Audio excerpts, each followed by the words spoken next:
சரி ஐயா, இதன் அடிப்படையில அரசு அப்படின்னு சொல்லும்போது இந்த குறைபாடுகளை நீக்குவதற்காக ஒவ்வொரு ஆண்டு வரவு செலவு திட்டத்துல முந்தியுள்ள எண்ணிக்கையை விட இப்ப குறைஞ்சிருக்கு அப்படின்னு நிறைய ஆர்குமெண்ட்ஸ் வந்தாலும் அந்த நிதி உதவிகள் வழங்கப்பட்டு கொண்டுதான் இருக்கிறது. குறிப்பாக இந்த வெர்னாகுலர் ஸ்கூல்ஸ்க்கு அப்படி வழங்கப்படக்கூடிய இந்த நிதி உதவிகள் என்ன? இந்த நிதி உதவிகள் எல்லாம் முழுமையாக பள்ளிக்கூடத்துக்கு சென்றடைகிறதா? இதை எப்படி எல்பிஎஸ் கண்காணிக்கிறது? இது இது என்னன்னா, கல்வி இலாக்கா எப்படி செஞ்சிருக்காங்கன்னா, எல்லா பள்ளிகளுக்கும் வந்து சொல்லிடுவாங்க இந்த மாதிரி இது எதுக்கு நீங்க அப்ளை பண்ணலாம் அப்படின்ட்டுன்னு. அப்ப அந்த அந்த சர்க்குலர் வருதுங்களங்க, அதை வந்து தலைமை ஆசிரியருக்கு தான் வரும். அப்போ அவங்க என்ன செய்யணும்னா, வாரியத்தை கூப்பிட்டு இந்த மாதிரி சர்க்குலர் வந்திருக்கு, எத்தனாம் தேதிக்குள்ள அனுப்பணும், இது கேட்குறாங்க. இப்போ தெரிஞ்ச வாரியம் என்ன செய்வாங்கன்னா, கொஞ்சம் அனுபவமிக்க வாரியமாக என்ன செய்வாங்க, ஓகே என்ன கேட்கலாம், இப்போ நிலங்காரன் பெரும்பாலும் இப்போ நிலங்காரனுக்கு தான் கொடுப்பாங்க. அதாவது அந்த பள்ளியோட வந்து சீரமைப்புக்கு ஏதாச்சும் தேவைப்படுறதுலாம் சொல்லுங்க. நீங்கள் டாய்லெட்லாம் சொன்னீங்கன்னா அதெல்லாம் கண்டிப்பாக போடலாம். அப்போ என்ன செய்யணும்னா, ஓகே நம்ம பள்ளியில் வந்து 10 கழிப்பறைகளை வந்து நம்ம சீரமைக்கணும். அப்போ அது 10 கழிப்பறைக்கு வந்து இவ்வளோ வேணும். அப்புறம் என்ன, அது பிக்யூன்னு சொல்லுவாங்க. அதை எடுத்து படம் முடிச்சு போட்டு அதுக்கு எவ்வளோ பட்ஜெட் வரும்னு போட்டு கணக்கை போட்டு சப்மிட் பண்ணி எல்பிஎஸ் தலைமையில சைன் பண்ணிட்டு தலைமை ஆசிரியர் கொண்டு போய் அதை அந்த அந்த திட்டத்தை வந்து கல்வி இலாக்கா கொடுத்துட்டாங்களா, பெரும்பாலான பள்ளிகளுக்கு வந்து பணம் போயிடும். சரி, இது வந்து மத்திய செய்யறது. மாநில அரசாங்கம் உதவி செய்யறாங்க. ஏன்னா சிலாங்கூர் மாநிலம் வந்து முன்பு வேறு அரசாங்கம் இருக்கும்போது ஆரம்பிச்சிட்டாங்க இந்த திட்டத்தை. அதனால இப்போ அவங்களால நிப்பாட்ட முடியல. அதனால அவங்களும் வந்து 4 மில்லியன் 5 மில்லியன் இருக்கு. கோயிலுக்கும் கொடுக்குறாங்க, பள்ளிகளும் கொடுக்குறாங்க, அவங்களும் கொடுக்குறாங்க. அவங்க என்ன செய்யறாங்க, அவங்களுக்கும் அரசுங்களும் அதிகாரி இருக்கு. அவங்களும் போய் ஒவ்வொரு பள்ளியும் கேட்கும் பொழுது இது தேவைப்படுங்கிற ஒரு சூழ்நிலையில வந்து என்னன்னா எப்படி கேட்கணும், என்ன கேட்கணும், எப்ப கேட்கணும் அப்படின்னு தான் தெரியும். இது அவங்க வந்து ஒரு திட்டமா பார்த்து வருடம் பார்த்தாங்கன்னா கண்டிப்பாக அவங்களுக்கு வந்து அந்த நிதி உதவி கிடைக்கும். சிலாங்கூர் மாநிலம் பெரும்பாலும் எல்லா பள்ளிகளுக்கும் வந்து சிலாங்கூர் இருக்கக்கூடிய எல்லா பள்ளிகளுக்கும் வந்து வருடம் மானியம் கொடுத்துட்றாங்க. சரி, கொடுக்கக்கூடிய இந்த மானியங்கள் எவ்வாறு பயன்படுத்தப்படுகிறது? பெரும்பாலான பள்ளிகள் கேட்டீங்கன்னா, பெரும்பாலான பள்ளியை கேட்டீங்கன்னா, ஏன்னா அவங்க முடிச்சுட்டு அந்த என்ன செஞ்சோம் அப்படின்னு ரிப்போர்ட் பண்ணணும். ஆமா, அது தலைமை ஆசிரியர் சைன் பண்ணி அனுப்பணும். அதனால எல்லாம் கணக்கா அதை பொறுத்த வரைக்கும் நான் வந்து நம்மளுடைய தமிழ் பள்ளிகள் வந்து சிறப்பாக செய்யறேன்னு தான் சொல்லணும். அப்ப அந்த அனுப்பக்கூடிய அந்த ரிப்போர்ட்ஸ் எல்லாத்தையும் வந்து தணிக்கை செய்வாங்க. ஆமா, பாப்பாங்க. ஏன்னா ஒரு படம் பிடித்து அனுப்ப வேண்டும், இப்படி இருந்துச்சு, இப்படி செஞ்சு முடிச்சிட்டோம் அப்படின்னு அவங்க வந்து படம் பிடிச்சு அனுப்பணும். ஸோ அது வந்து சிலாங்கூர் மாநில அரசாங்கத்துக்கும் வந்து அவங்க கொடுத்த நிதி உதவி. சிலாங்கூர் மாநில அரசாங்கம் இடைப்பட்ட காலத்துல என்ன செஞ்சாங்கன்னா, அவங்க கொடுக்குற நிதி உதவியில வந்து ஒரு தொகையை பெற்றோர் ஆசிரியர் சங்கம் அவங்களுடைய திட்டங்கள் அவங்க ப்ரோக்ராம் செய்யறதுக்கும் ஒரு சில பாதி நிதியை வந்து இப்ப எல்பிஎஸ்சியில வந்து இந்த மாதிரி சீரமைப்புக்கும் ஒதுக்கியே கொடுத்துட்றாங்க. ஸோ அதனால அதுவும் ஒரு நல்ல திட்டம். அதே சமயம் மத்தியில் இருக்கக்கூடியவர்களுக்கு வந்து நம்ம அவங்க கொடுக்குற நிதிக்கு ரிப்போர்ட் நம்ம கணக்காக அனுப்பிட்டோம்னா அவங்க ஃபைல் பண்ணிட்டு அடுத்த வருடம் நீங்க கேட்கும் பொழுது கொடுத்துட்றாங்க. எல்லாம் இருக்கு, இதை முறையா செய்யணும். முறையா செஞ்சா அடுத்த ஆண்டு இருக்கு, இல்லை என்றால் கேள்விக்குறி. சரி, அப்படி இருக்கிற சூழல்ல இவ்வளவு விஷயங்கள் செய்யக்கூடிய வாய்ப்புகள் இருக்குன்னு சொல்ற பட்சத்துல இப்ப ஒரு பெற்றோரா இருக்கிறாங்க, அவங்க அந்த பள்ளிக்கூடத்துல வந்து பிள்ளை அனுப்பும் போது அந்த இடத்துல இந்த குறைபாடுகள் வருது அப்படின்னா, பெற்றோரா இருக்கட்டும், சமூகத்தினரா இருக்கட்டும், இல்ல பள்ளியின் முன்னாள் மாணவர்களாகவே இருக்கட்டுமே, அவர்கள் அனைவரும் உங்களிடம் வந்து ஒரு புகார் செய்தால் அதை எப்படி கையாளுகிறீர்கள்? பள்ளிக்கூடத்துல என்ன புகார் இருந்தாலும் அவங்க வந்து ஒரு வாரியத்துக்கிட்டயோ பெற்றோர் அரசாங்கத்துக்கிட்டயோ பார்த்து பேசுறது வந்து ஒரு முறை இல்லை. ஏன்னா பள்ளின்னு எடுத்துக்கொண்டால் பள்ளியின் தலைமை வந்து பள்ளியின் தலைமை ஆசிரியர்கள் தான் இருக்கு. நான் என்னோட பள்ளியிலேயே அடிக்கடி சொல்லுவேன், பெற்றோர்களை பார்க்கும் பொழுதெல்லாம் சொல்லுவேன், உங்களுக்கு என்ன பிரச்சனை இருந்தாலும் சரி, முதல்ல நீங்க பார்க்கக்கூடிய நபர் பள்ளியில வந்து தலைமை ஆசிரியர் தான். வகுப்பு ஆசிரியரை பார்க்காதீங்க, மற்ற ஆசிரியர்கிட்டையும் பேசாதீங்க, வெளியிலையும் பேசாதீங்க. உங்களுக்கு என்ன பிரச்சனை, பள்ளியோட சிஇஓ வந்து தலைமை ஆசிரியர், அவர்கிட்ட போய் பேசுங்க. அவரால் முடியலையா, அது குழந்தை சம்பந்தப்பட்ட விஷயமா, பெற்றோர் ஆசிரியர் சங்க தலைவரை பார்த்து அவங்க கிட்ட பேசுங்க. அவங்களாலையும் முடியலையா, நீங்க வாரியத்திட்டு வரலாம். இப்ப இதெல்லாம் வந்து ஒரு பள்ளியோட கட்டமைப்புல இருக்கக்கூடியது. ஆனா பெரும்பாலும் பள்ளியில போய் தலைமை ஆசிரியர் பார்த்து பேசக்கூடிய ஒரு சூழ்நிலையில வந்து எல்லா விஷயங்களும் சுமூகமா முடிஞ்சிடும். என்னன்னா ஒரு சில பெற்றோர்கள் வந்து நேரா போய் வகுப்பாசிரியரையும் அல்லது சம்பந்தப்பட்ட ஆசிரியரை பார்த்து மோதிடுவாங்க. அதனால அவங்க ஒரு விரிச்சல் விழுந்துரும். அதற்கு பிறகு தலைமை ஆசிரியர் வந்து அவங்க வந்து அதை வந்து நிவர்த்தி செய்யறதுக்கு வந்து ரொம்ப டைம் எடுக்குது. டைம் எடுக்கிற அப்ப பெற்றோர் சங்கத்துக்கு பிரச்சனை. என்ன பிரச்சனை, உங்களுடைய குழந்தை அந்த பள்ளி வகுப்புல படிக்கிற ஒரு சூழ்நிலையில் பிரச்சனைனா தலைமை ஆசிரியரை பார்த்து பேசுங்க. அதே சமயம் வேற எதுவும் டாய்லெட் பிரச்சனையோ நீங்க சொன்னீங்க கழிப்பறை பிரச்சனை இந்த மாதிரி எது இருந்துச்சுன்னா கூட நீங்க தலைமை ஆசிரியர் சொன்னீங்கன்னா அவங்க, ஏன்னா அவங்க தான் எங்ககிட்ட அவங்க தான் முழு நேரமா பள்ளியில இருக்காங்க. ஆமா. அப்போ அவங்களுக்கு அந்த விஷயம் அந்த பள்ளியில் என்ன இருக்குன்னு தெரிஞ்சிச்சுன்னா எங்களோட சேர்ந்து இணைந்து வேலை செய்வதற்கு சிறப்பாக இருக்கும். என்னோட தலைமை ஆசிரியர் இருக்காங்க, அவங்க எதுவும் இந்த மாதிரி பிரச்சனை இருந்துச்சுன்னா காலையில ஃபோன் பண்ணுவாங்க, இல்லாட்டி மெசேஜ் அனுப்பி விட்டுருவாங்க, இந்த மாதிரி பிரச்சனை இருக்குன்ட்டுன்னு. நான் என்ன செய்ய முடியுமோ அதை எங்களுடைய குரூப் இருக்கு அதில் போட்டுட்டு செஞ்சுருவோம். ஸோ அப்படிதான் வேலை. இப்போ எல்லாமே இப்போ எல்லாம் ஃபோன்லேயே இப்போ விஷயம் வந்துட்டு படம் முடிச்சா நீ வீண் முட்டரலாம் சுலபமாக செய்ய முடியும். என்ன முயற்சி வேண்டும். ஆமா, முயற்சி வேண்டும். முயற்சி இருந்தால் அனைத்தும் சாத்தியம்தான். ஆமா. ஆனால் பெற்றோருக்கு நான் சொல்லக்கூடியது ஒன்றே ஒன்றுதான், உங்களுக்கு பள்ளியில என்ன பிரச்சனை இருந்தாலும் நீங்க பார்க்கக்கூடிய ஒரே நபர் பள்ளியின் தலைமை. இதை மட்டும் நீங்க தயவு செஞ்சு மனசுல வச்சுக்கீங்க. ஏன்னா பள்ளியில வேலை செய்யக்கூடிய ஆசிரியர்களுக்கு இவ்வளவு மன உளைச்சலை வந்து நீங்க அதிகரிச்சீங்கன்னா அவங்களால கற்றல் கற்பித்தல வந்து சிறப்பாக செய்ய முடியாது. ஆனா அவங்க நல்லா சேவை செஞ்சுக்கிட்டு இருக்காங்க, அதை வந்து நம்ம வீணடிக்க கூடாது. அப்படி குறைபாடுகளை சொல்லி அந்த தலைமை ஆசிரியர்கிட்ட போய் பேசி இந்த மாதிரி விஷயங்கள் குறிப்பாக இந்த வசதிகள் சார்ந்த குறைபாடுகள் சொல்லும் போது அந்த விஷயங்கள் எல்லாமே தலைமை ஆசிரியர் எல்பிஎஸ்ஸிடம் வந்து கொண்டு சேர்க்கிறாங்களா இல்லையா? இல்ல அவரே வந்துட்டு பரவாயில்ல நம்மளே பாத்துக்கலாம் அப்படின்ற சூழல் கூட அமைது இல்லையா? ஒரு சில தலைமை ஆசிரியர் பாத்துக்குவாங்க, அவங்களுக்கு வந்து எப்படி என்ன செய்யணும்னு தெரியும், சரி செஞ்சிருவாங்க. ஒரு சில தலைமை ஆசிரியர் வந்து பள்ளி வாரியத்திலும் கலந்து வச்சுக்கலாம். ரெண்டுமே இருக்கு. சரி ஐயா, இப்ப உங்களுடைய பள்ளிக்கூடம் இதனுடைய அனுபவத்துல இருந்து நம்ம கேட்போம். இப்ப பெற்றோர் ஆசிரியர் சங்கம் அப்படின்னு சொல்லும்போது அவங்களுக்கு ஒரு கூட்டம் இருக்கும், அதே போல எல்பிஎஸ்க்கும் வந்து கூட்டம் இருக்கா? அந்த கூட்டம் நடத்தும் பட்சத்துல பொதுமக்கள் வந்து பார்வையிட முடியுமா? அதுக்கு ஏதாவது வாய்ப்புகள் இருக்கா? பொதுமக்கள்னு நம்ம வந்து பெற்றோர்கள் குறிப்பாக இல்ல, இது வந்து ஒரு பள்ளிக்கூடம் வந்து ஒரு நிர்வாகம். அந்த பள்ளிக்கூடத்துல இருக்கக்கூடிய குழந்தைகள் வந்து மிக முக்கியம், அந்த குழந்தைங்க பெற்றோர்கள் முக்கியம். இப்ப நம்ம எப்படி செய்வோம்னா பெரும்பாலான நிகழ்வுகள்ல வந்து பெற்றோர் ஆசிரியர் சங்கம் அவங்க ஒரு நிகழ்ச்சி நடத்திட்டு அவங்களுடைய கமிட்டியை தேர்ந்தெடுத்துக்குவாங்க. ஆண்டு கூட்டத்துல பெரும்பாலும் வந்து பள்ளிய வாரியத்தை பிரதிநிதிக்கக்கூடியவர் வந்து பள்ளி வாரியம் என்னென்ன செய்யுங்கிற விஷயங்களை வந்து சொல்லிடுவாங்க. பிறகு அடிக்கடி பெற்றோர்களோட நடக்கக்கூடிய கூட்டங்கள்லாம் வந்து வாரியமும் கலந்து கொள்ளும். அப்ப அதுல வந்து தேவையான எல்லா விஷயங்களும் வந்து பெற்றோர்கிட்ட நம்ம சொல்லிடுவோம். அப்ப நம்ம சொல்லும் பொழுது அந்த பெற்றோர்களுக்கு இப்ப பள்ளியில வந்து ஒரு நேர்த்தி நிறைவு நாள் நடக்குது, எல்லா பெற்றோரும் இருப்பாங்க. பள்ளி வாரியத்துக்கு வந்து அவங்களுக்கு பேசக்கூடிய ஒரு சூழ்நிலை இருக்கிற ஒரு சூழ்நிலை நாங்க வந்து நம்ம என்ன செஞ்சோம், நம்ம என்ன செய்யணும், அடுத்து நம்ம எப்படி கொண்டு போறோம் அவங்களுக்கு சொல்லணும்.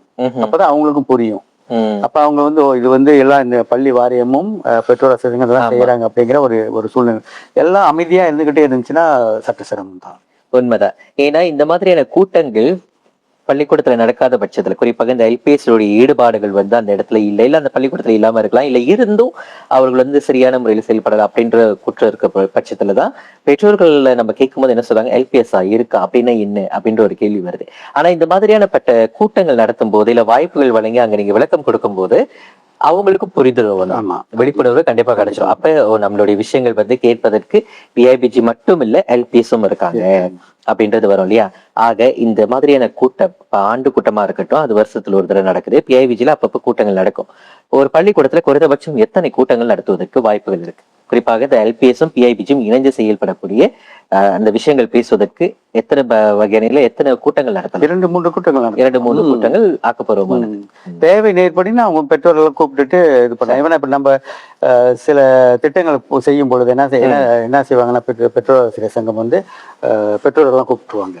எங்க பள்ளியில கூட ஒரு 2-3 வாரங்களுக்கு முன்பு பெற்றோர்கள்லாம் வந்து வந்திருந்தாங்க. நாங்க பேசினேன் எங்க பள்ளி சார்பாக அவங்களுக்கு சில கருத்துக்கள் கூறுறது, அவங்க சில கருத்துக்கள் கூறுவாங்க, ஏற்றுக்கொண்டு பள்ளி தலைமை ஆசிரியர் இருப்பாங்க, பெற்றோர் ஆசிரியர் சங்கம் கலந்து போயிடு அது செஞ்சுக்கலாம், பிரச்சனை இருக்கு. சரியா? இப்ப பொதுக்கூட்டம் வந்துட்டு இப்ப பள்ளிக்கூடத்துல குறைந்தபட்சம் 3 முறையாவது நடத்தணும், அது ஆக்கப்பூர்வம்னு சொல்லிட்டீங்க. இப்ப இதை தாண்டி ஒவ்வொரு பள்ளிக்கூடத்திலும் எல்பிஎஸ் அப்படின்ற ஒரு வாரியம் இருக்கு இல்லையா? இந்த வாரியம் எல்லாருமே ஒன்றிணைந்து ஒரு கூட்டம் நடத்துவாங்க. அது மாநாடாக இருக்கலாம், இல்ல பொதுக்கூட்டமாக கூட இருக்கலாம். குறிப்பாக அது மாநாடுன்னு தான் நம்ம சொல்லணும். அது மாநில ரீதியாகவும் இல்ல தேசிய ரீதியாகவும் இதற்கு முன்பு நடைபெற்றது. இனி எப்போது நடைபெறும்? ஏன் தாமதமாகிறது? ஓகே, இது வந்து மாநில ரீதியாக வந்து இயக்கங்கள் இருக்கின்றன. இப்போ ஸ்லாங்கூர் மாநிலத்தை எஸ்எட்னு சொல்லுவாங்க. ஓகே. அதே மாதிரி ஒவ்வொரு மாநிலத்திலும் ஒரு மாநில குழு இருக்கின்றது. எஸ்எட் வந்து இப்போ போன ஞாயிற்றுக்கிழமை தான் அவங்க ஏஜிஎம் கூட முடிச்சாங்க. சித்தோசா தமிழ் பள்ளியில தான் அவங்க ஏஜிஎம் முடிச்சாங்க. அவங்க வந்து என்னன்னா ஒரு குழு வச்சிருக்காங்க. அந்த குழுவிலேயே எல்லாரும் பகிர்ந்து கொள்வார்கள். இப்போ ஸ்லாங்கூர் மாநிலம் எடுத்துக்கிட்டிங்கன்னா பெரும்பாலும் எல்லா பள்ளி வாரியங்களும் வந்து அந்த அந்த குழுவில் இருக்காங்க. அந்த குழுவில் வந்து எஸ்எட்டோட தலைவர் வந்து அப்போ தலைவர் செயலாளர் பேர் இருக்காங்க. அவங்க வந்து என்னென்ன கருத்துக்கள் மாநிலம் சொல்றாங்களோ அதெல்லாம் போட்டுருவாங்க. ஏஜிஎம் தான் அவங்க நடத்தி முடிச்சாங்க. அப்போ அவங்க வந்து சிலர் நில பிரச்சனை கேட்பாங்க, சிலர் பள்ளிக்கூடம் இதெல்லாம் அங்கே பகிர்ந்து கொள்வார்கள். சில கருத்துக்கள் இருக்கும். ஒரு சிலர் எனக்கும் கால் பண்ணுவாங்க. எனக்கு கால் பண்ணாங்கன்னா நான் எனக்கு தெரிஞ்சதை நான் சொல்லுவேன், மற்றது அவங்க பேசிக்குவாங்க. தேசிய ரீதியாக நடத்துறது வந்து எப்பொழுதுமே வந்து தமிழ் அறவாரியம் தான் நடத்துவார்கள். இந்த வருடம் வந்து நடத்தக்கூடிய ஒரு சூழ்நிலை அதிகமாக இருக்கின்றது. எல்லா மாநிலத்தில் இருக்கக்கூடிய அமைப்புகளையும் கூப்பிட்டு எல்லா பள்ளி வாரியங்களையும் கூப்பிட்டு அவர்கள் வந்து கல்வி இலாக்காவின் ஒப்புதலோடு, ஏன்னா கல்வி இலாக்கா துணை அமைச்சர் கூட வருவாங்க சமயத்தில் வந்து அவங்க முன்னிலையில் வந்து இந்த அவங்களுடைய கோரிக்கைகள் அவங்களுடைய கருத்துக்கள்லாம் பரிமாறக்கூடிய சூழ்நிலை இந்த வருடத்துல கண்டிப்பாக இருக்கும் என்று எதிர்பார்க்கிறேன். சரியா, இது வந்து ரொம்ப ஒரு சந்தோஷமான விஷயம். கண்டிப்பா இது நடக்கணும். இந்த கூட்டம் சக்சஸ்ஃபுல்லா நடக்கணும்னு நாங்க கேட்டுக்கிறோம். அதே சமயத்தில் எதிர்காலத்தில் ஃபியூச்சரை பத்தி ஃபியூச்சரிஸ்டிக்கா நம்ம பேசும்போது நமது தமிழ் பள்ளியை மூடப்படாமல் இருப்பதற்கு, ஏன்னா நிறைய சிக்கல் வந்துகிட்டே இருக்கு. வெர்னா ஸ்கூல் தேவையில்லை, வெர்னா ஸ்கூல்ல வந்துட்டு க்ளோஸ் பண்ணுங்க அப்படின்னு நிறைய பேர் பேசிக்கிட்டே தான் இருக்கிறாங்க. அப்படி இருக்கும்போது நமது பள்ளிக்கூடங்கள் மூடப்படாமல் இருப்பதற்கு அல்லது பாதுகாப்பதற்கு எல்பிஎஸ் என்ன மாதிரியான திட்டங்கள் வைத்திருக்கின்றீர்கள்? ஓகே, அடிப்படையில நம்ம புரிஞ்சுக்கணும், நம்மளுடைய சட்டத்திட்டத்தின் படி தமிழ் பள்ளிகளை மூட முடியாது. தமிழ் பள்ளிகள் நமது அடிப்படை உரிமை, நம்மளுடைய அரசியல் சாசனத்துல வந்து அது இருக்கு. அதனால தமிழ் பள்ளிகள் நம்மளுடைய உரிமை நம்ம வைத்துக் கொள்ளலாம். இது மூடணும் மூட முடியாது இதெல்லாம் வந்து நம்ம கிட்ட சொல்லக்கூடாது. ஏன்னா அது வந்து எங்களுடைய உரிமை. நாங்க எப்படி இருக்கணும்னு எங்களுக்கு தான் தெரியும். இந்த நாட்டோட குடிமக்கள் நாங்க. அந்த குடிமக்களுக்கு தகுதியான உரிமைகளை வந்து நம்ம வச்சிருக்கின்றோம். அதன் அடிப்படையில வந்து இந்த நாட்டுக்கும் மன்னருக்கும் அரசாங்கத்துக்கும் நாங்க வந்து கடமைப்பட்டிருக்கின்றோம். அவ்வளவுதான். அடிப்படையில அது வந்து புரிந்துக்கணும். மூடக்கூடாது இதெல்லாம் வந்து யாருமே பேசக்கூடாது. அரசியல்வாதியும் கூட பேசக்கூடாது. இந்த குறைந்த மாணவர்கள் இருக்கக்கூடிய பள்ளிகள் வந்து எப்படி மறுசீரமைக்கலாம், இது வந்து சமூகமும் சேர்ந்து அரசியலும் சேர்ந்து தான் நம்ம யோசிக்கணும். அதனால என்ன பயன் இருக்கு? 2 மாணவர்கள் வச்சு அங்க 5 ஆசிரியர்கள் பெரிய கட்டடங்கள்லாம் இருந்துச்சுன்னா அதனால பயன் இருக்கா? அதை மறுசீரமைக்க முடியுமா? அல்லது சில பள்ளிகளை வந்து ஒருங்கிணைக்க முடியுமா? இப்ப நீங்க நம்ம தங்குமுடிதான் சொன்னோம்ல, நல்ல திட்டங்கள். இதெல்லாம் அவங்க யோசிக்கணும்டா சார். இந்த மாதிரி குழந்தைகளுக்கு வந்து அவங்க தமிழ் பள்ளியில தான் படிக்கணும்னு விரும்புறாங்க. ஏன்னா அவங்களுடைய கலை கலாச்சாரம் அங்கு பாதுகாக்கப்படுகின்றது. அப்ப நம்ம என்ன செய்யலாம்? அப்ப பொதுமக்களோட கூப்பிட்டு அவங்க பேசணும். இதெல்லாம் அவங்க பேச தவிர்க்கின்ற ஒரு சூழ்நிலையில தான் எல்லாமே வந்து பொது இயக்கங்களும் தனிப்பட்ட நபர்களும் எடுத்து பேசுகின்றார்கள். அப்படி பேசக்கூடாத ஒரு சூழ்நிலையை நமக்கு தகுதியான அரசியல்வாதியாக வரக்கூடியவர்கள் வந்து முன்னெடுத்து செய்யணும். சரி, அப்ப அப்படி செஞ்சாங்கன்னா கண்டிப்பாக இதெல்லாம் நிவர்த்தி செய்ய முடியும் நினைக்கிறேன். இப்ப பேராக்களை வந்து சில திட்டங்கள்லாம் அங்குள்ள ஆட்சிக்குழு உறுப்பினர் வந்து கொஞ்சம் முயற்சி எடுத்துக்கின்றாருன்னு அப்ப செய்தியில பாக்குறோம் பாருங்க. அந்த மாதிரி எடுத்து செய்யணும், பேசணும். ஏன்னா அவங்களுக்கு தான் தெரியும். இப்போ ஒரு இந்திய பிரதிநிதினா அவருக்கு தான் தெரியும், ஓகே அடிப்படையில் என்ன பிரச்சனைகள் இருக்கு அப்படின்ட்டுன்னு. அப்ப அவர் எடுத்துட்டு போய் மற்றவங்களுடைய இடங்கள்ல வந்து என்ன மாதிரி பிரச்சனைகள் தமிழர்கள் இந்தியர்கள் பாக்குறாங்க அப்படின்னு பார்த்துட்டு அதுக்கு என்ன நிவர்த்தி செய்ய முடியும் பேசலாம். ஏன்னா மக்களுக்கு தேவையானது செய்யறதுக்கு தானே அவங்களை நம்ம தேர்ந்தெடுத்திருக்கின்றோம். நம்ம என்ன வேற எதுவுமே கேட்கறது இல்லையா? பள்ளி அடிப்படை உரிமை தானே கேட்கிறோம். அதனால தமிழ் பள்ளிகள் பாதுகாக்கப்படணும்னு சொல்றதை விட அது அரசியல் சாசனத்துல இருக்கிறதுனா அது பாதுகாக்கப்படும். அதை சிறப்பாக கொண்டு செல்வதற்கு நம்மளாம் இணைஞ்சு வேலை செய்யணும். ஆமா, அதுக்கு நம்மளுடைய அரசியல் அமைப்பு சட்டம் வந்து ரொம்ப உறுதியாவே யாரும் கவலைப்பட வேண்டிய சரியா.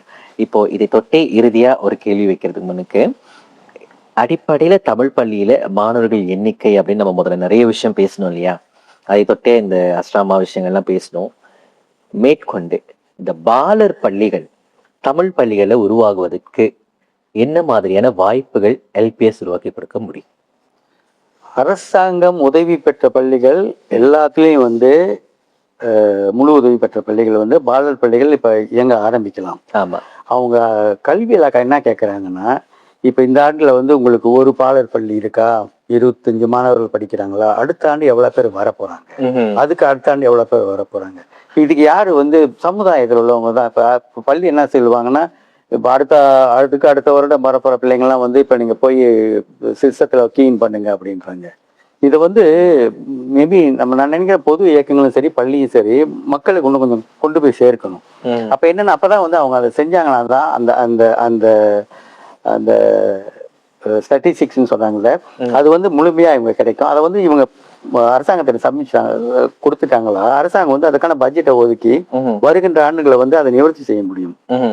அதேதான் வந்து பகுதி உதவி பெற்ற தமிழ் பள்ளிகளுக்கும், பந்துவான் மோடார்னு சொல்ற தமிழ் பள்ளிகளுக்கும் வந்து அவங்க செய்யலாம்.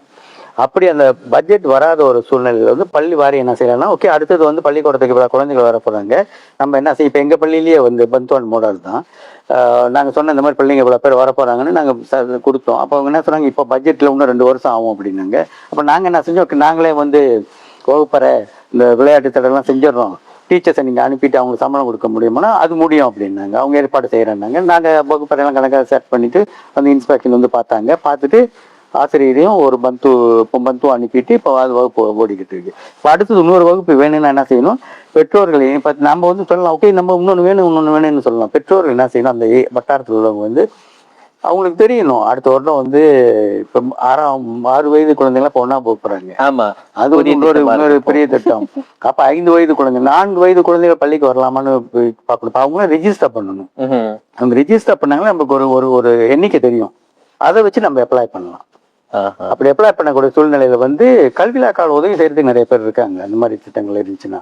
ஆமா, ஏன்னா முன்கூட்டி சொன்னாதான் அவங்க வந்து இந்த நிதி ஒதுக்கீட்டை வந்து கணக்கா செய்ய முடியும். அப்படி இல்லாட்டி நிதி இல்லைன்னு தான் சொல்லுவாங்க. நிதி இல்லைன்னு தான் சொல்லுவாங்க இல்லையா. அதான் எங்க பயன்பாடு இருக்கு. ஆனா என்ன, பாலர் பள்ளி வந்து தொடக்க பள்ளியில இருப்பது வந்து மிக மிக முக்கியம்.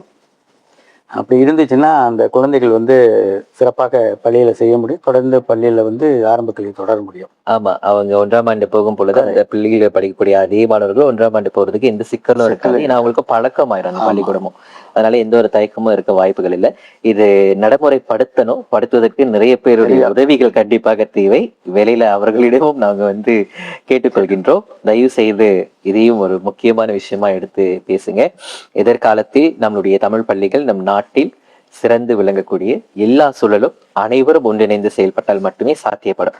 அவ்வகையில இவ்வளவு நேரம் எங்களுக்கு ரொம்ப பொறுமையா நான் கேட்ட எல்லா கேள்விகளுக்கும் உங்களுடைய அனுபவம் சார்ந்தும் அதை தொட்டு நீங்கள் இருந்த துறைகளில் இருந்த விஷயங்கள் வைத்தும் என்னென்ன உதவிகள்லாம் செஞ்சிருக்காங்க, அதன் மூலியமா நீங்க என்ன செயல்பாடுகள்லாம் கொண்டு வந்தீங்க அப்படிங்கிறது நல்ல விளக்கமாவே சொன்னீங்க ஐயா. இறுதியாக பள்ளிக்கும் பெற்றோர்களுக்கும் ஆசிரியர்களுக்கும் நீங்க ஏதாவது சொல்லணும்னு விரும்பினா எதுவா இருக்கும்? உங்களுடைய ஆலோசனையா இல்ல ஒரு கருத்தா கூட நீங்கள ஒரு பரிந்துரையா கூட வைக்கலாம். அது நம்மளுடைய இனம் வந்து ஒரு ஒரு கல் தோன்றி மண் தோன்றெல்லாம் சொல்லுவாங்க. ஆனால் நிறைய திருவள்ளுவர், பாரதியார், நாயன்மார்கள், ஆழ்வார்கள், அப்புறம் சிலப்பதிகாரம், 50 காப்பியங்கள், இதிகாசங்கள், இப்படிலாம் நிறைய நிறைய கலை, கலாச்சாரம், பண்பாடு அப்படின்னு சொல்லி நிறைய விஷயங்களை உலகுக்கு சொன்ன ஒரு இனம் தான் நம்மளுடைய இனம். எல்லாமே நம்ம கிட்ட இருக்கு, பொக்கிஷங்கள் இருக்கு. இந்த பொருளாதார ஒரு சூழ்நிலையில தான் மாட்டிக்கொண்டு நம்ம சற்று சிக்கலா அங்கேயும் இங்கேயும் ஓடிக்கிட்டு இருக்கோம். இதெல்லாம் வந்து 18ஆம் நூற்றாண்டுக்கு பிறகு வந்து ஏற்பட்ட பெரிய தாக்கம். அதற்கு முன்பெல்லாம் சிறப்பாக இருந்த ஒரு சமுதாயம் தான் நம்மளுடைய சமுதாயம். அந்த தாக்கத்திலிருந்து விடுபடணும்னா நமக்கு இருக்கக்கூடிய ஒரு மிக முக்கியமான வாய்ப்பு வந்து கல்வி. ஸோ பெற்றோர்களுக்கு நான் கேட்டுக்கொள்வது என்னன்னா, நீங்க இந்த நாட்டுல தலை நிமிர்ந்து ஒரு சுய மரியாதையோடு வாழக்கூடிய ஒரு சமுதாயம் உருவாகணும்னா கல்வி தான். அப்ப அந்த கல்வியை வந்து சிறப்பாக நம்ம குழந்தைகளுக்கு கொடுப்பதற்கு கண்டிப்பாக பெற்றோர்கள் முதல்ல முழு மூச்சாக செய்யணும். அது அவங்களோட பெரிய கடப்பாடு. அடுத்தது அவர்கள் சுற்றி இருக்கக்கூடிய சமூகத்தின் இயக்கங்கள், பள்ளிகள் மற்றும் அரசியல்வாதிகள் இவங்கெல்லாம் சேர்ந்து செஞ்சாங்கன்னா நம்மளுடைய குழந்தைகளை சிறப்பாக கொண்டு செல்ல முடியும். அப்படின்னு ஏன்னா அடிப்படையில நமக்கு எல்லாமே இருக்கு, அது கொஞ்சம் கிளி தான் விடணும். பாரதி சொன்னார் இல்லைங்க, அக்கினி கொஞ்சோண்டு கண்டேன், அது அவங்க ஒரு பொந்தினில் வைத்தேன், எந்து தணிந்தது காடு. அவ்வளோ இருக்கு நம்ம குழந்தைங்கிட்ட. கொண்டு வந்து சேர்க்கறது வந்து முதலில் பெற்றோர்கள், அதற்கடுத்து தான் மற்றவங்க எல்லாமே. அப்ப பெற்றோர்களுக்கு அந்த உணர்வு கண்டிப்பாக வேண்டும் என்று தாழ்மையுடன் கேட்டுக்கொள்கின்றேன். தயவு செய்து பெற்றோர்களே, உங்களின் குழந்தைகளின் கல்வி வளர்ச்சிக்கு நீங்கள் கண்டிப்பாக எவ்வளவு நேரம் எவ்வளவு உதவிகள் செய்ய முடியுமோ அதை செஞ்சு உங்கள் குழந்தைகளை இந்த நாட்டின் ஒரு நல்ல குடிமகனாக உருவாக்க வேண்டும் என்று அன்புடன் கேட்டுக்கொள்கின்றேன். நன்றி. ரொம்ப நன்றி ஐயா. இது வரைக்கும் நிறைய விஷயங்கள் சொன்னீங்க. இறுதியில பாரதியாருடைய கவிதைகளோட முடிச்சிருக்கீங்க. இலக்கிய சான்றுகளை எடுத்து வச்சிருக்கீங்க. ரொம்ப மகிழ்ச்சியா இருக்கு. இதற்கெல்லாம் அடிப்படை என்னன்னு பாத்தீங்கன்னா, நீங்க பயணித்து வந்த பாதை யுவமா இருக்கும். ஏன்னா யுவமே தான் நிறைய தலைவர்களை உருவாக்கி விட்ட ஒரு பல்கலைக்கழகம். அப்படின்னும் போது நிறைய நிறைய விஷயங்கள் இந்த நாட்டில் நடைபெறுவதற்கு நமது இந்தியர்கள், குறிப்பாக பற்று உள்ள இந்தியர்கள் நிறைய பேர் இருக்கிறாங்க. அதனாலதான் எல்லாமே சாத்தியப்படுது. வகையில இந்த இடத்துல ஒரு முக்கியமான தகவலை மட்டும் சொல்லி நிகழ்ச்சி செய்யலாம் நினைக்கிறேன். 2024ஆம் ஆண்டின் SPM தேர்வில் நம்மளுடைய கல்வி அமைச்சர் கொடுத்த ஒரு ஸ்டேட்மெண்ட். இதை நம்ம நிறைய பேர் கூகுளும் பண்ணலாம். என்ன சொல்லியிருந்தாங்கன்னு பாத்தீங்கன்னா, வெர்னா ஸ்கூல் அப்படின்னு சொல்லும் போது இந்த தேசிய வகை பள்ளிக்கூடம், அதாவது தமிழ் பள்ளியாக இருக்கட்டும், சின்ன பள்ளியில் படித்து வந்த மாணவர்கள் மலாய் மொழியில் சிறந்த தேர்ச்சி பெற்றிருக்காங்க அப்படின்னு சொல்லியிருக்காங்க. அப்படின்னும் போது இன்னமும் நம்ம பள்ளிக்கூடத்தை தமிழ் ஸ்கூல்ல படிச்சா என் பிள்ளை இங்கிலீஷ் நல்லா பேசாது, நாய் நல்லா பேசாது, இந்த குற்றச்சாட்டை விட்டுறணும். இதுதான் உண்மை. இது உண்மையா இல்லையான்றதை நீங்களே தேடி பார்த்துக்கலாம். என்ற நம்பிக்கையோடு மீண்டும் அடுத்த நிகழ்ச்சியில் வேறொரு முக்கிய பிரமுகரோடு நாம் சந்திக்கவிருக்கின்றோம். தமிழ் பள்ளியின் வளர்ச்சிக்காக எங்களுடைய பயணம் மீண்டும் தொடரும். அவ்வகையில் வாழ்த்து கூறி வைப்பகின்றேன். நான் ஜெகதீசன், அக்னி இயக்கத்தின் சார்பாக. நன்றி.